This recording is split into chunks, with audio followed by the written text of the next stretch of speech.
Commander Kim Tae-ho was drinking his morning coffee when the alarm started screaming. The hot liquid spilled across his desk as he jumped up, staining the mining reports he had been reading. Outside his office window, the red dawn of Kepler 442b looked the same as always, but something was very wrong. "Commander," Dr. Park So-jin burst through his door without knocking. Her usually neat hair was messy and her lab coat was buttoned wrong. "We have ships in orbit. Big ones. They're not human." Kim Tae-ho had been running mining station Omega-7 for 8 years. He had seen equipment failures, cave-ins, and toxic gas leaks. He had never seen aliens. Nobody had. Until today. "How many ships?" he asked, walking to the main control room. 12 that we can count," said engineer Lee Dong-woo from his console. The young man's hands were shaking as he pointed. At the screen, they just appeared out of nowhere. No jump signatures, no warnings, nothing. Captain Yoon Nari was already at her security station, checking weapon systems. The mining station had some basic defenses, but they were meant for asteroid strikes, not alien warships. "Commander, they're trying to communicate," she said. "Put it through," Kim Tae-ho ordered. The main screen flickered, then showed a face that would give him nightmares for weeks. The alien looked like a cross between a lizard and a spider, with too many eyes and sharp teeth. When it spoke, the words came through the translator in a cold, mechanical voice. "Primitive beings of the third planet. I am High Arbiter Quelthon of the Velthari Empire. You are trespassing on sacred Velthari territory. You have 72 of your time units to evacuate this world completely. Failure to comply will result in cleansing." The transmission ended. The control room was silent except for the humming of machines. "Cleansing?" whispered Dr. Park So-jin. "What does that mean?" "Nothing good," said Kim Tae-ho. He looked around, the room at his people. They were scared, but they were also angry.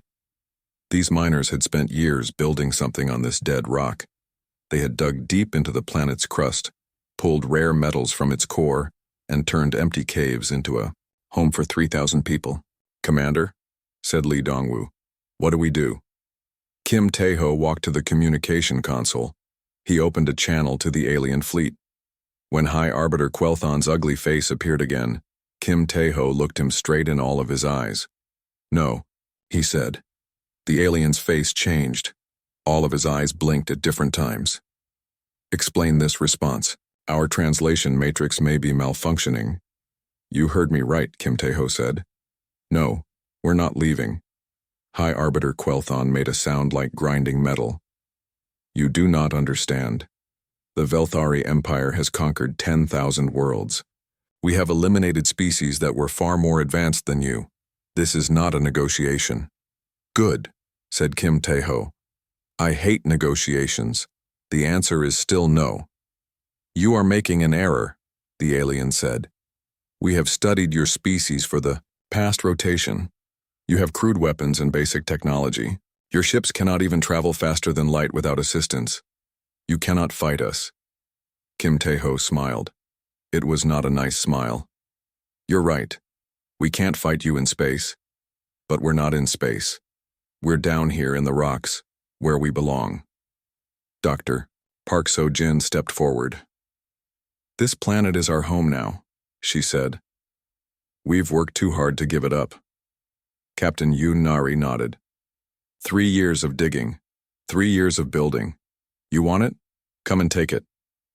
Engineer Lee Dong-woo, who had been quiet, suddenly spoke up. "We've got mines going down 20 kilometers. Good luck finding all of us."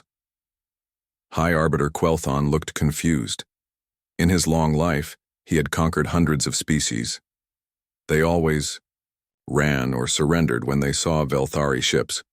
These humans were doing something new, something the Velthari computers could not predict. "Your courage is, unexpected," the alien said slowly. "But courage without wisdom is simply another word for stupidity. You have 72 time units. Use them wisely." The transmission ended again. "Well," said Kim Tae-ho, "that went better than expected." "Better?" Dr. Park So-jin stared at him. "They're going to kill us all." "Maybe," Kim Tae-ho said, but they'll have to work for it. You, Nari, get me a count of all personnel. I want everyone moved to the deep tunnels within 6 hours. Lee Dongwoo, shut down all surface operations and prep the underground power systems. Park So-jin, how long can we survive down there? With our current supplies? Maybe 2 weeks, she said. Then we better get creative, Kim Tae-ho said, because I have a feeling this is going to take longer than 2 weeks. The next few hours were chaos. 3,000 miners, scientists, and support staff had to move their entire lives underground. The deep tunnels had been designed for mining operations, not living spaces. But the humans were good at making impossible things work. Lee Dong-woo rigged emergency life support systems in the mining caves. Captain Yoon Nari organized security teams with the only weapons they had: mining lasers and explosive charges. Dr. Park So-jin started calculating how to grow food in underground hydroponic labs. As the deadline approached, Kim Tae-ho stood in the main tunnel 2 kilometers below the surface. Around him, people were setting up beds, cook stations, and work areas in spaces that had been empty rock that morning. Children were playing games with mining tools. Old miners were sharing stories and cigarettes. "Commander," said miner Choi Hyun-soo, a tough old man who had been digging holes for 40 years. "You really think this will work?" Kim Tae-ho looked around at his people. They were scared, but they were working. They were human. "I don't know if it will work," he said, "but I know we're not giving up." Above them, the Velthari ships waited. High Arbiter Quelthon sat in his command center, watching the scanners. The human life signs had not disappeared. Instead, they had moved deeper into the planet. "Curious," he said to his aide. "Begin atmospheric modification. Make the air toxic. They will surrender when they cannot breathe." But in the deep tunnels of Kepler 442b, Kim Tae-ho was already planning their next move. Because humans, he knew, were very good at 2 things: digging holes and being stubborn, and he planned to be both. The air above ground turned green 3 days after the deadline passed. Dr. Park So-jin watched the readings on her scanner and shook her head. The Velthari had released something into the atmosphere that would kill any human in minutes. "They're not playing games," she told Commander Kim Tae-ho as they walked through the main tunnel. Around them, people were still moving equipment and supplies deeper underground. "Whatever they put up there, it's designed specifically to target human biology." Kim Tae-ho nodded. He had expected this. "Can we filter it?" "Maybe," Dr. Park So-jin said. "The mining air recyclers are pretty good. Lee Dongwoo thinks he can modify them to handle whatever this is." They found engineer Lee Dongwoo in what used to be Tunnel 7, now converted into a workshop. He was covered in grease and surrounded by pieces of mining equipment. Several other engineers were helping him tear apart air filtration systems. "The good news," Lee Dongwoo said without looking up, "is that their poison is organic-based. Our industrial filters can handle it if we boost the power and add some chemical scrubbers." "And the bad news?" Kim Tae-ho asked. "We'll need to seal every tunnel entrance completely, and we'll have to build a closed-loop air system for the entire underground complex." Lee Dongwoo finally looked up, wiping sweat from his forehead. "It'll take at least a week, and we'll need every spare part we have." "Do it," Kim Tae-ho said. Captain Yoon Nari appeared at his shoulder. "Commander, we have another problem. The Velthari are jamming all communications. We can't contact Earth or any other human colonies." Kim Tae-ho was quiet for a moment. Then he smiled that dangerous smile again. "Good. That means they're worried about something. What are our people doing about food?" They walked deeper into the tunnels, past families setting up living spaces in mining chambers. Children were playing with rocks while their parents organized sleeping areas and workstations. It looked like organized chaos, but it was working. In the old ore processing center, now converted to a dining hall, they found botanist Shin Hee-won setting up hydroponic gardens. She had turned mining trays into growing beds and was planting seeds in artificial soil. "How long before we have food?" Dr. Park So-jin asked. "Fast-growing vegetables in 3 weeks," Shin Hee-won said. "But we'll need protein sources. The emergency. Rations won't last forever." Miner Choi Hyun-soo overheard them talking. "There's fungus in the deep caves," he said. "Natural stuff that grows on the rock. It's not pretty, but it won't kill you. I've eaten it before when I got lost down there for 2 days." "Can we farm it?" Kim Tae-ho asked. "Maybe," Choi Hyun-soo shrugged. "It likes dark, damp places. We got plenty of those." Above-ground High Arbiter Quelthon was getting frustrated. His atmospheric processors should have forced the humans to the surface within hours. Instead, his sensors showed that human activity had actually increased underground. "Report," he ordered his science officer. "The humans have sealed all tunnel entrances," the officer said. "They appear to be building an entirely self-contained environment below ground. We are detecting massive energy usage and construction activity." "Impossible," Quelthon said. "They are a primitive species. They do not have the technology for such an undertaking." "Nevertheless, it is occurring," the science officer replied. "They are adapting their mining equipment for life support systems." Quelthon stared at the planet below. In 10,000 years of conquest, he had never seen anything like this. Most species either fled or died when faced with Velthari power. These humans were doing something completely unexpected. They were digging in like parasites. Back in the tunnels, Kim Tae-ho was making his daily rounds. The underground complex was growing every day as mining crews carved out new living spaces and storage areas. What had started as a desperate retreat was becoming a permanent underground city. "Commander," pilot Jang Min-ho found him in the main tunnel. "I've been thinking about the supply problem." Jang Min-ho was young, maybe 25, but he knew every asteroid and space lane in the system. He had been running cargo flights between the mining station and supply depots for 3 years. "What about it?" Kim Tae-ho asked. "My ship is still in the underground hangar," Jang Min-ho said. "It's a mining shuttle built for tight spaces and heavy loads. The Velthari probably don't even recognize it as a proper spacecraft." Kim Tae-ho stopped walking. "Are you thinking what I think you're thinking?" "The Velthari have blockaded the obvious approach routes," Jang Min-ho said. "But they're watching for military ships and standard cargo vessels. They might not notice a beat-up mining shuttle that flies like it's dodging falling rocks." "Because that's exactly what you normally do," Kim Tae-ho said slowly. "Exactly.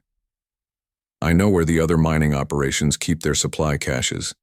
If I can reach them, I can bring back food, medical supplies, spare parts." It was crazy. It was dangerous. It was exactly the kind of stubborn, impossible plan that humans were good at.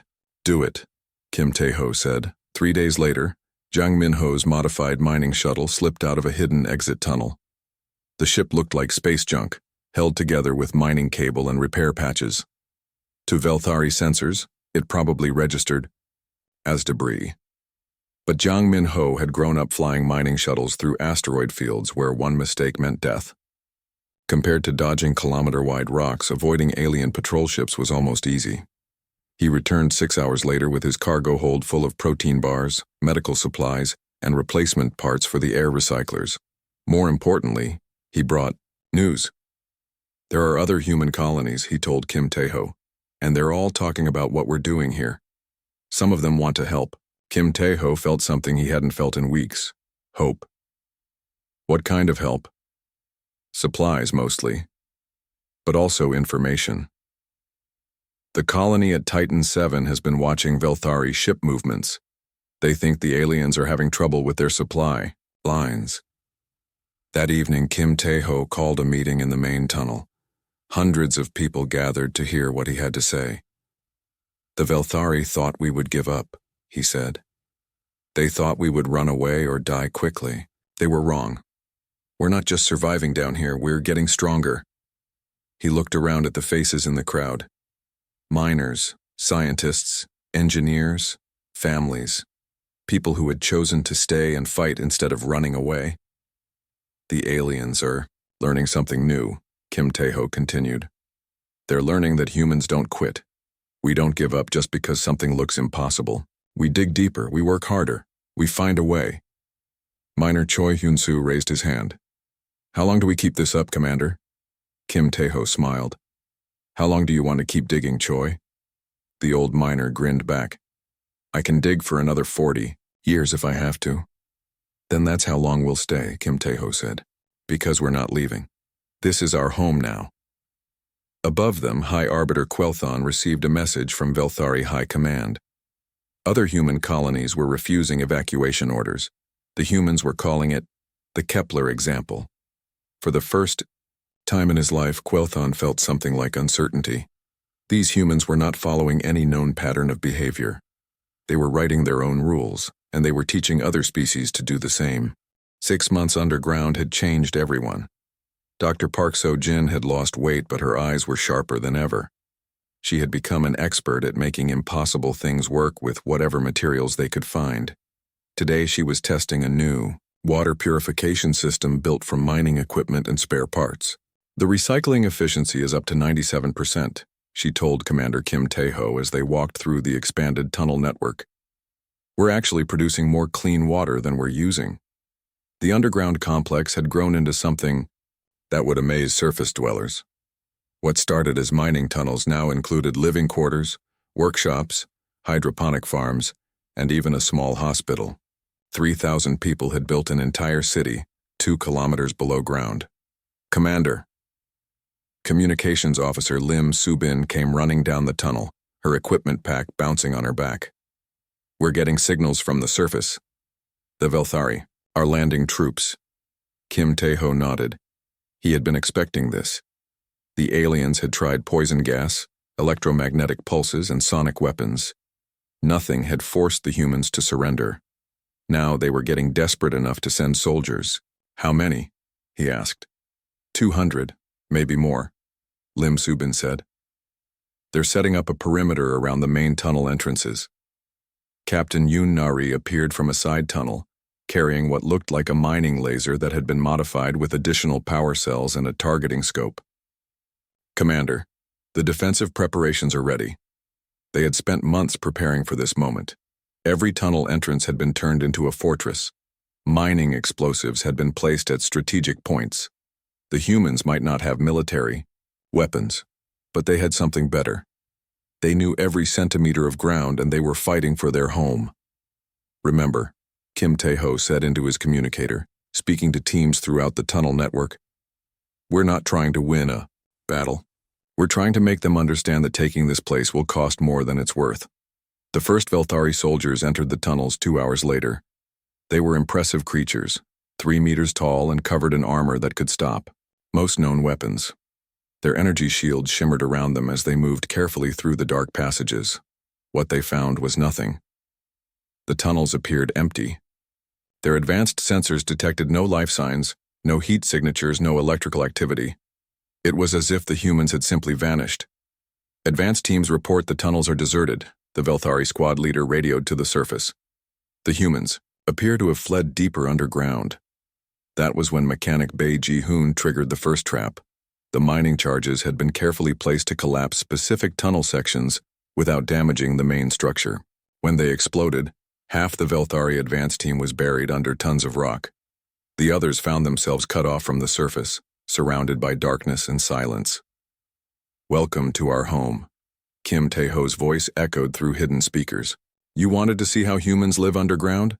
Let us show you. The lights went out. The Velthari soldiers activated their helmet lights, but the beams barely penetrated the thick darkness of the deep tunnels.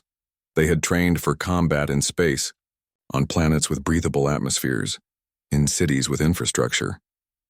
None of them had trained for fighting in narrow underground passages against enemies who knew every rock and shadow. Dr. Han Kyung-mi watched from a hidden observation post as the aliens tried to navigate the tunnel maze. They're moving like they expect to find a traditional defensive position, she said quietly into her radio. They don't understand that the tunnels themselves are the weapon. Engineer Lee Dong-woo had spent weeks modifying the tunnel layout. Dead ends now looked like main passages. Real routes were hidden behind false walls. The ventilation system could fill specific areas with harmless but disorienting gas. Even the gravity felt wrong in some sections, thanks to carefully placed mining equipment that created artificial fields.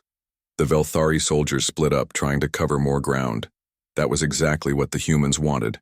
Scout Ryu Jae-sung had mapped every tunnel, every cave, every possible route through the underground complex. He moved through maintenance shafts and drainage pipes, always staying ahead of the alien soldiers. When they turned left, he was already waiting in the shadows to their right.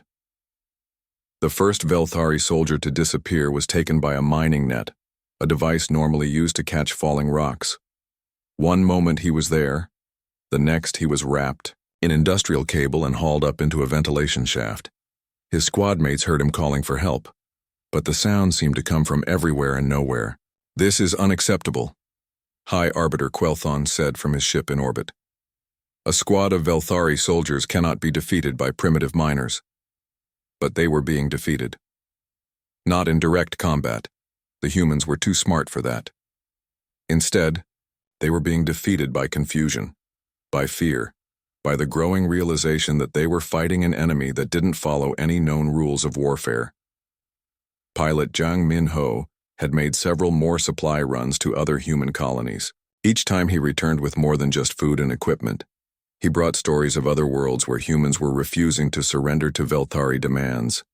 The news was spreading through human space like wildfire. "The colony at New Brisbane has gone underground too," he told Kim Tae-ho. "And the research station at Wolf 359 has disappeared completely. The Velthari can't find them anywhere." Kim Tae-ho felt that dangerous smile spreading across his face again. "They're learning." "Learning what?" Dr. Park So-jin asked. "That sometimes, the best way to fight is to not fight," Kim Tae-ho said. "The Velthari are good at destroying things. They're not so good at finding things that don't want to be found." In the tunnels, the cat-and-mouse game continued. The Velthari soldiers had advanced sensors, energy weapons, and centuries of military experience. But they were fighting in an environment designed by humans, against humans who had spent their entire lives working underground. Miner Choi Hyun-soo had been digging tunnels for 40 years. He could tell what kind of rock he was looking at just by the sound his drill made. He could navigate in complete darkness by feeling the air currents. To him, the underground complex wasn't a maze. It was home. He watched through a hidden camera as 3 Velthari soldiers tried to figure out which tunnel to take at a 4-way intersection. They were arguing in their clicking, hissing language, pointing in different directions. They had no idea that all 4 tunnels led to the same place, a dead end where engineer Ko Min-jung was waiting with a modified mining laser. "Got 3 more," he reported quietly. "They're not hurt, just very confused and very tired." The Velthari soldiers weren't being killed. They were being captured, one by one, using methods that made no sense according to their military training. Industrial equipment was being used as weapons. Mining tools were being used as traps. Humans were fighting a guerrilla war using techniques developed for digging holes and moving rocks. By the end of the day, High Arbiter Quelthon had lost contact with most of his ground troops. The few who made it back to the surface told stories. That sounded impossible. Tunnels that changed layout. Humans who appeared and disappeared like ghosts. Weapons that shouldn't exist being used in ways that defied logic. "Request reinforcements," Quelthon ordered. "Send 500 more soldiers." But even as he gave the order, he was beginning to understand something that the Velthari Empire had never encountered before. These humans weren't just fighting for territory or resources. They were fighting for the right to keep being themselves. And humans, he was learning, would rather die than give up that right. In the deep tunnels, Kim Tae-ho gathered his department heads for their daily meeting. Around the table sat miners, scientists, engineers, and ordinary people who had become extraordinary through necessity. "Status report," he said. "Food production is stable," reported botanist Shin Hye-won. "The fungus farms are actually producing more protein than we expected. Air and water systems are running perfectly," said engineer Lee Dong-woo. "We could stay down here for years if we had to." "The Velthari ground forces are demoralized," added Captain Yoon Nari. "They're not used to fighting an enemy they can't see or understand." Kim Tae-ho looked around the table at his people. 6 months ago, they had been simple miners and researchers. Now they were something new. Something the galaxy had never seen before. "Good," he said, "because we're just getting started." The first alien refugees arrived on a Tuesday morning, exactly 1 year after the siege began. They came in a small ship that looked like it was held together with hope and spare parts. Communications officer Lim Subin detected them first, hiding in the asteroid field beyond the Velthari blockade. "Commander," she said, running to find Kim Tae-ho in the new command center they had carved out of solid rock. "We have visitors, and they're not Velthari." The ship was barely spaceworthy, crammed with 37 beings from a species called the Korthak. They looked like upright lizards with too many arms and eyes that glowed in the dark. Their leader, who called himself Refugee Leader Oh Sang-wook in broken human language, had an amazing story to tell.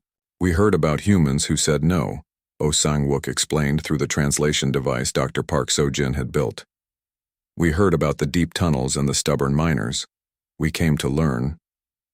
The Korthak had been Velthari subjects for 300 years. They had always obeyed orders, always surrendered when demanded, always accepted their place in the empire. But news of the human resistance had spread through the galaxy, carried by traders and refugees who couldn't believe what they were hearing. "You are teaching galaxy new words," Oh Sang-wook said. "Words like no and never and make us. These are not words we knew before." Kim Tae-ho felt something twist in his chest. Pride, maybe, or responsibility. He had never thought that their stubborn refusal to give up would inspire other species. He had just wanted to keep his people safe and keep digging. "What do you want from us?" he asked. "We want to learn how to dig holes," Oh Sang-wook said simply. "We want to learn how to disappear. We want to learn how to say no and mean it." Over the following weeks, more refugee ships arrived. The Taluni, who looked like walking trees with silver bark. The Nexari, who were basically intelligent crystals that could reshape themselves. The Zephyrians, who had wings but had forgotten how to fly after centuries of Velthari oppression. Each species brought stories of Velthari cruelty and their own failed rebellions. But they also brought skills, knowledge, and a desperate hope that humans could teach them something impossible: how to resist an empire that had never been successfully resisted. Engineer Ko Min-jung found herself teaching alien refugees how to modify mining equipment into defensive systems. The Taluni were natural diggers, with roots that could bore through solid rock faster than human machines. The Nexari could form themselves into perfect seals for tunnel entrances. The Zephyrians, despite their forgotten flight, were excellent at building vertical shaft systems. "This is incredible," Dr. Park So-jin told Kim Tae-ho, as they watched a mixed group of humans and aliens working together in what had once been Mining Tunnel 12. "We're not just hiding anymore. We're building something new." The underground complex had become a refugee city, where once 3,000 humans had lived in repurposed mining tunnels. Now over 8,000 beings from dozens of species worked together to create something that had never existed before: a multi-species resistance movement. Scout Ryu Jae-sung had mapped the tunnel system again, incorporating new construction from their alien allies. The complex now stretched across half the continent with multiple levels, emergency exits, and hidden supply depots. It was no longer just a human hideout, it was the capital of something bigger. "Commander," pilot Jang Min-ho reported after his latest supply run, "the Velthari Empire is having problems, big problems." He had been making contact with human colonies throughout the sector, but now he was also meeting with alien resistance groups who had learned from the Kepler example. The news he brought back was extraordinary. 17 Velthari-controlled systems are reporting rebellions, he said. "The aliens are using our tactics, going underground, disappearing, refusing direct confrontation. The Velthari military is spread thin trying to deal with them all." High Arbiter Quelthon was no longer the confident conqueror who had arrived at Kepler 442b a year ago. His perfectly ordered ship still controlled the space above the planet, but control of space meant nothing when his enemies lived in the rocks below. Worse, the rebellion was spreading. Species that had been Velthari subjects for centuries were suddenly asking questions like, "What if we just left? And why do we have to obey?" The mere existence of successful human resistance had shattered something fundamental in the Velthari way of thinking. "Send the planet crackers," he ordered his fleet commander. "If we cannot remove the humans, we will remove the planet." Planet crackers were the Velthari Empire's ultimate weapon, massive orbital bombardment systems designed to, literally shatter worlds. They had been used only 7 times in Velthari history, always against species that posed existential threats to the Empire. Using them against a single mining colony was unprecedented. But then, everything about this situation was unprecedented. "Sir," the fleet commander said carefully, "the planet crackers will destroy all valuable resources in the system. It will also eliminate the refugee populations we could potentially resettle."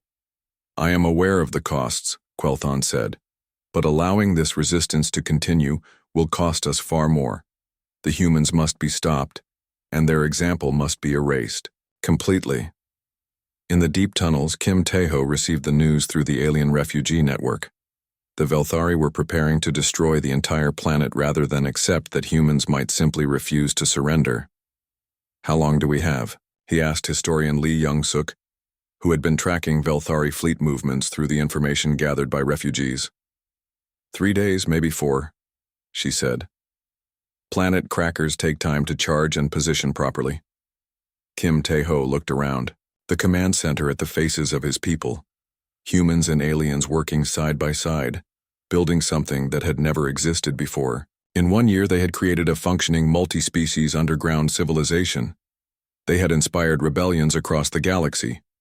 They had proven that the Velthari Empire could be resisted, and now they were going to die for it. "Options?" he asked. "We could evacuate," suggested Dr. Park So-jin. "The refugee ships could carry some of us to other systems." "We could go deeper," said engineer Lee Dong-woo. "Maybe deep enough to survive the planet cracking."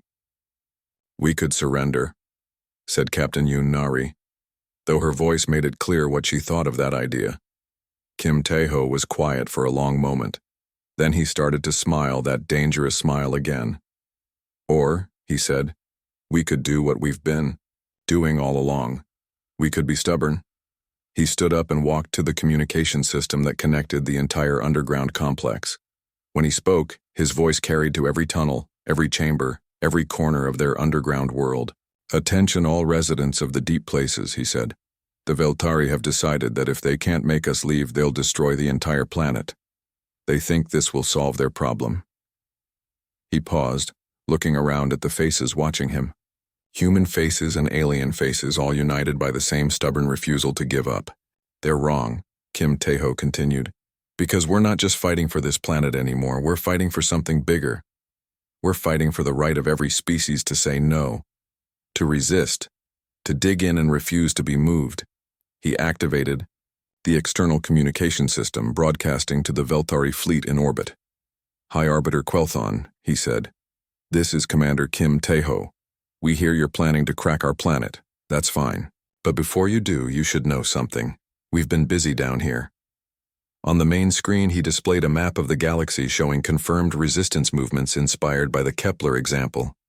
Red dots marked rebellions on 47 different worlds. "You can destroy this planet," Kim Taeho said. "You can kill all of us, but you can't kill an idea. And the idea we've given to the galaxy is simple.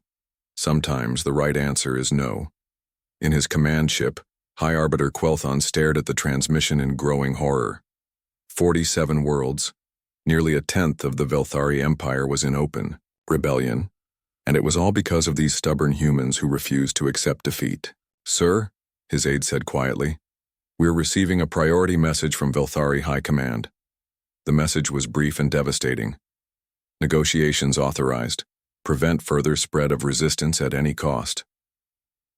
For the first time in 10,000 years, the Velthari Empire was ready to negotiate with beings they considered primitives. Because those primitives had done something impossible. They had taught the galaxy that the Velthari could be told no, and that changed everything. The message came 3 years to the day after High Arbiter Quelthon had first appeared in orbit around Kepler 442b. This time it was different. This time he was asking for permission to land. "Primitive beings of Kepler 442b, the transmission began, and Kim Taeho could hear the exhaustion in the alien's voice even through the translator. "This is High Arbiter Quelthon. I request negotiations." Commander Kim Tae-ho sat in the expanded command center, now a vast chamber carved from living rock and filled with humans and aliens working together. Around him, representatives from 17 different species waited to hear his response. The underground complex had become the unofficial capital of what everyone now called the Stubbornness Coalition. "Put him through," Kim Tae-ho said. When Quelthon's face appeared on the screen, he looked older, tired. The perfect confidence of a Velthari conqueror had been replaced by something that looked almost like uncertainty. "What do you want to negotiate?" Kim Tae-ho asked.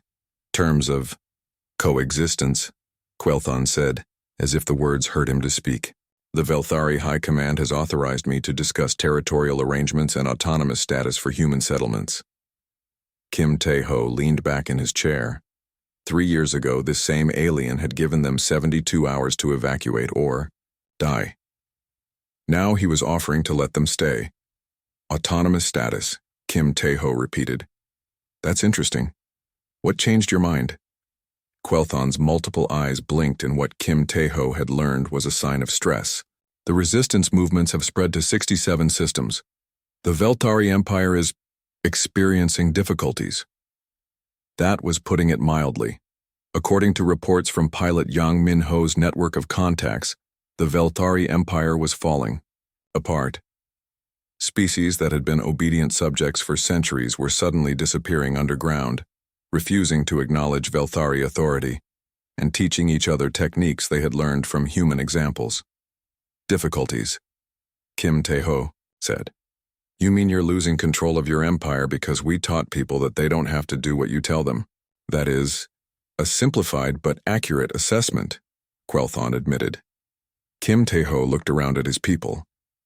Dr. Park So-jin was monitoring the life support systems that now maintained a comfortable environment for dozens of different species.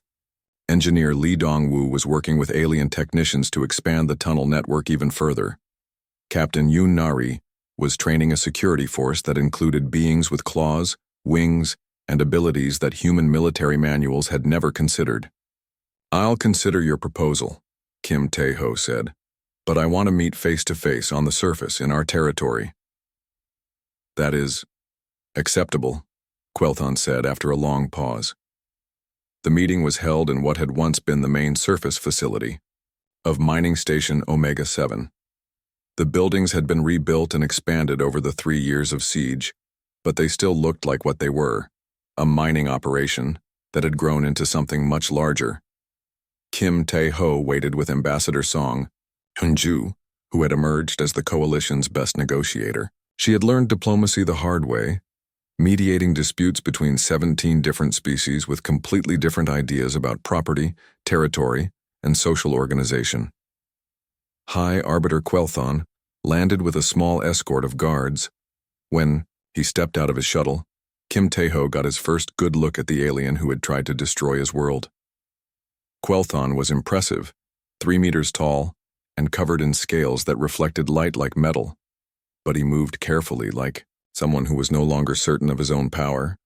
"Commander Kim Tae-ho," Quelthon said in surprisingly good human language, "you are smaller than I expected." "I get that a lot," Kim Tae-ho said. "You're uglier than I expected, but that's okay. Beauty isn't why we're here." Quelthon made that grinding metal sound that Kim Tae-ho had learned was Velthari laughter. "Indeed. We are here because you have done something that the Velthari Empire believed was impossible." "What's that?" "You have proven that conquest without consent is ultimately unsustainable," Quelthon said. "For 10,000 years, the Velthari Empire has grown by finding species, defeating them, and incorporating them. We never considered what would happen if a species simply refused to be incorporated." Ambassador Song Yoon-ju stepped forward. "And now?" "Now 40% of our subject species are in various stages of rebellion," Quelthon said. "They have learned from your example. They hide underground, refuse direct confrontation, and simply persist. We cannot govern species that will not acknowledge our authority." Kim Tae-ho nodded. "So what are you proposing?" "Recognition of the autonomous territory of Kepler 442b, Quelthon said. full self-governance for humans and allied species within this system. In exchange, you will share your adaptation technologies with other species seeking independence. Adaptation technologies? Kim Tae-ho asked. Your methods for underground survival, resource management, and resistance organization, Quelthon explained. The Velthari High Command believes that formal recognition of independence movements will be less costly than continued military suppression. Ambassador Song Hyun-ju looked at Kim Tae-ho. They had discussed this possibility many times over the past year. The coalition had grown beyond anyone's expectations, but they had also attracted attention from other empires and powers in the galaxy. Formal recognition would give them protection under galactic law. We accept, Kim Tae-ho said, with conditions. Name them. First, any species that wants to learn our methods has the right to do so. Second, the Velthari Empire formally recognizes the right of any species to refuse incorporation. Third, you leave us alone to dig as deep as we want. Quelthon was quiet for a long moment. These terms will fundamentally change the nature of the Velthari Empire. Good, Kim Tae-ho said. It needed changing. The formal signing ceremony took place in the main tunnel, 2 kilometers below ground. Representatives from dozens of species gathered to witness something unprecedented in galactic history, a treaty between an empire and beings who had successfully resisted that empire through sheer stubbornness. Admiral Wang Seok-jin had arrived the day before with a small fleet of human ships. They were converted mining vessels, crude but effective, designed by engineers who had learned their trade in impossible circumstances. The fleet wasn't there to fight. It was there to deliver supplies and to prove that humans could build spaceships the same way they built everything else, through determination and creative use of available materials. The human stubbornness. Coalition, Admiral Wang Seok-jin said, reading from the treaty document, is hereby recognized as an autonomous political entity with full rights to self-governance and territorial expansion through non-aggressive means. Kim Tae-ho signed the document with a pen made from mining equipment. It seemed appropriate. 5 years later, Kepler 442b was the strangest capital in known space. The surface was a bustling spaceport where beings from across the galaxy came to learn resistance techniques, underground survival methods, and the fine art of saying no to authority. But most of the real activity happened below ground, in a tunnel complex that now extended across 3 continents. Commander Kim Tae-ho, now officially titled Chief Digger by popular demand, still reported to the mines every morning. At 67, he was older and grayer, but he still insisted on doing his daily inspection of the tunnel systems. Why do you still do this? Historian Lee Young-suk asked him as they walked through Tunnel 7, now a major thoroughfare lined with shops, schools, and homes for dozens of species. Someone's got to keep digging, Kim Tae-ho said. Besides, I like the work. The galaxy had changed around them. The Velthari Empire still existed, but it was smaller and more careful about how it approached new species. Other empires had learned from the Velthari example and were experimenting with voluntary cooperation instead of forced conquest. The Human Stubbornness Coalition had become a model for other resistance movements, and Kepler 442b was visited by diplomats and refugees seeking to learn new ways of thinking about power and authority. Any regrets? Lee Young-suk asked. Kim Tae-ho considered the question as they passed a group of young humans and aliens playing in a tunnel that had once been a mining shaft. Children who had been born underground who thought it was normal to have friends with wings and scales and multiple arms. Just one, he said finally. What's that? Kim Tae-ho smiled that dangerous smile one more time. I wish we had started digging sooner. Above ground, ships came and went, carrying the story of the stubborn humans to every corner of the galaxy. But below ground, the real work continued. Because humans, as the galaxy had learned, were very good at 2 things: digging holes and refusing to give up, and they planned to keep doing both for a very long time.